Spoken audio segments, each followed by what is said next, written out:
You know, they made a copper keyboard, then they decided to make the smaller one again, and this time they made it massive. I mean, this thing's huge. It's really heavy. I know there's a heavier keyboards out there, but this might be the heaviest one I have ever used. When I first time tried to pick up this keyboard, I thought, okay, maybe I can probably skip the arm day this week, just lift this things a few times, and it will get the decent workout. And yes, I'm talking about Neo80CU, Neo's brand new full copper or brass the bottom keyboard.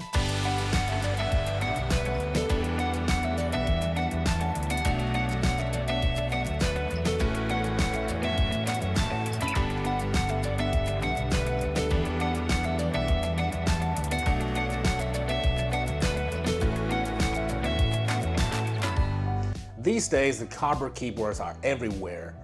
They're insanely popular, especially in the 65%. But when I first heard Neo was making an 80% layout copper keyboard, I thought, no way, they are not actually doing the copper TKL, right? Well, they did, and it's going to release on the October 10th. You can also order from Keycaps, of course. At this rate, you won't be surprised if they drop a Neo80CU for the Christmas. The one I have here is the anodized black top with the brass bottom case. I know black and gold sounds a bit safe, but you would never go wrong with this colorway. To make it more interesting, to match it, I borrowed the set of GMK keycaps from a friend, and honestly, that looks amazing on this board. Neo also added a really clean star ring design at the bottom right. It doesn't have a knob or any function like the Keycaps version, but it's a nice visual touch. The polish the ring just feels premium. The side profile also changed a bit. It's no longer stacked layer design like the Neo65CU. You can clearly see the gap between the top and bottom case. It looks elegant, but also kind of industrial at the same time. But let's talk about the CU part, the brass or the copper bottom. It's the real star of the show. Well, here's the thing. The bigger keyboard gets, the more challenging to become to achieve a good sounding profile. More internal space means the sound is spread out. It feels hollow. But Neo80CU didn't disappoint it. The acoustic chamber design keeps everything tight.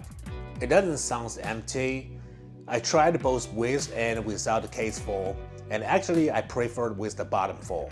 It gave the songs more focus and less echo. For a full brass the bottom TKL, this typing sound at this price point, honestly, is very impressive. Inside is still 1.6mm non-flex cut PCB. Very classic layout, nothing very special. But the plate options are very interesting this time. You can get the PEI or their own designed flex cut aluminum plate, which is the one I got here.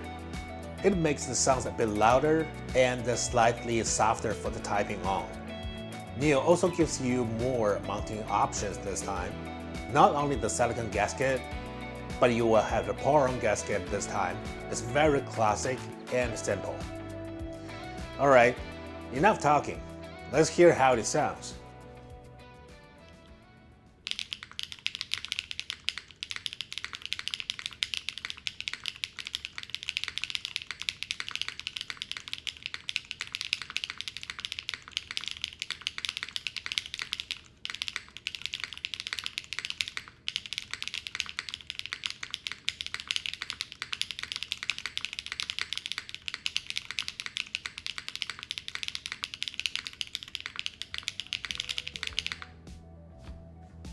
Overall, the Neo80CU is an amazing board.